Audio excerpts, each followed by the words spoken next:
ہیں کہ قربانی کے ذریعے ایک تو معاشی نظام کو ترقی ملتی ہے، جانوروں کے مالک پورا سال جانور تیار کرتے رہتے ہیں اور جو ہی یہ دن آتے ہیں وہ معقول معاوضہ رقم وصول کرتے ہیں۔ غریبوں کو مفت میں گوشت ملتا ہے، آگے پیچھے کوئی آدھا کلو غریبوں کو نہیں دے سکتا۔ یہ دن وہ آتے ہیں کہ اللہ تعالیٰ قربانی کے ذریعے سے موقع دیتا ہے، آؤ غریبو آؤ کھل کے کھاؤ، آج امیر قربانی کریں گے تمہیں گوشت مفت میں ملے گا۔ عمراء کو قربانی کرنے کا اجر و ثواب ملتا ہے۔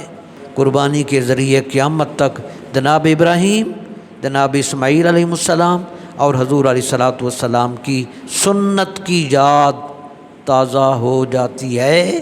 سب سے بڑھ کر ہر سال دین اسلام کی صداقت اور اسلام کی سچائی ظاہر ہوتی ہے۔ پوری دنیا اپنی آنکھوں سے دیکھتی ہے کہ مسلم امت آج قربانی کر رہی ہے، آج حج کر رہی ہے۔ اس سے مسلم امت کی شان و شوکت میں اضافہ ہوتا ہے۔ اللہ تعالیٰ نے ان دو چیزوں کا حکم دیا، نماز اور قربانی۔